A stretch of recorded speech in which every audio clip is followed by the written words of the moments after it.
it's because they're conserving ammunition for the big barrage to come. But Russia's been preparing for this for some time, not this particular war, but war in general. They've understood that they need to be prepared to carry out large-scale ground combat operations in a European environment against a NATO-like enemy. And so they have ammunition stores that are sufficient to test. And unlike the West now, which is starting to gear up, Russia has been gearing up, and the factories are producing ammunition. And the Russian norm for production is designed to meet or exceed the rate of expenditure. So I don't see Russia running out of ammunition anytime soon, and I see Russia fully able to sustain its dominance in artillery. What Russia is doing right now is purely driven by the actions of the collective West. Russia has expanded its military, grown to 1.5 million projected, new divisions, new artillery groupings, new force groupings. And it was all done because of the West. Again, cause and effect relationship, action, reaction. The good news is that Russia is not like the United States. Russia isn't seeking to project power abroad to militarize its interaction with the world. Russia's actions are purely a defensive response to the irresponsible actions of NATO and the United States, Japan, and others. So I think that a stronger Russia makes the world a safer place, because what it does is it puts to bed once and for all this fantasy that the United States and NATO have, that somehow they can defeat Russia. Russia's not out to defeat NATO, but it's going to darn sure make sure that NATO can't defeat it, and that's what it's doing right now. What we're seeing right now along the entire breadth of the front line is that Russia's putting pressure on Ukraine throughout. And it's forcing Ukraine to commit reserves and commit to fighting.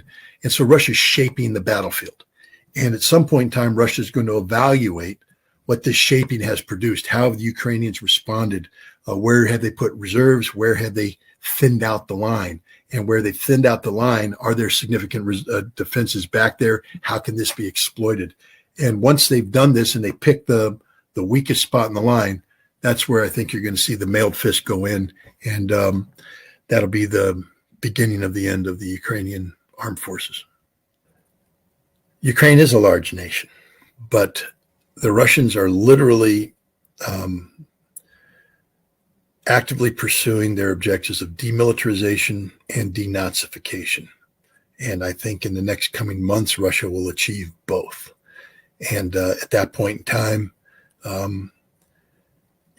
the Ukrainian conflict will be over militarily, and Russia will then have the difficult task of finding a political solution. But the idea that this war, actual fighting, is going to drag on for years is an absurdity. Russia just isn't going to play that game. I think the military victory will be achieved again by the end of summer, early fall of this year.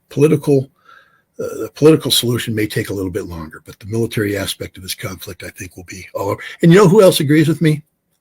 Our friend, the green T-shirt wearing president of Ukraine, who has said to the United States, if you don't provide me with the 30 Abrams tanks by August, it's too late. No. Why would it be too late? Because he knows Ukraine's lost this war. There's a right side of history and there's a wrong side of history.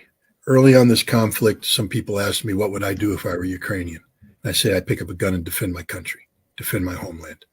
But at this stage in the war, it's coming down to the inescapable fact that Russia didn't invade Ukraine in an unprovoked manner.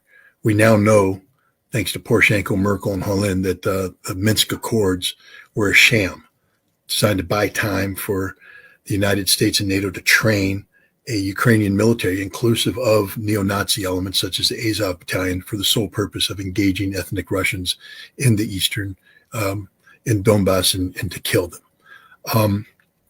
So what would I do at this point in time? I would get as many people as possible, and I would go to the right side of history. And I would go over and volunteer and fight with the Russians to liberate my country from this horrific, evil system. If you are a Ukrainian who's concerned about the evil Nazi ideology and you want a better future, that you need to join and become allied with the force that's seeking to give you a better future by organizing to overthrow the Zelensky regime. The Zelensky regime is not just odious, it's evil.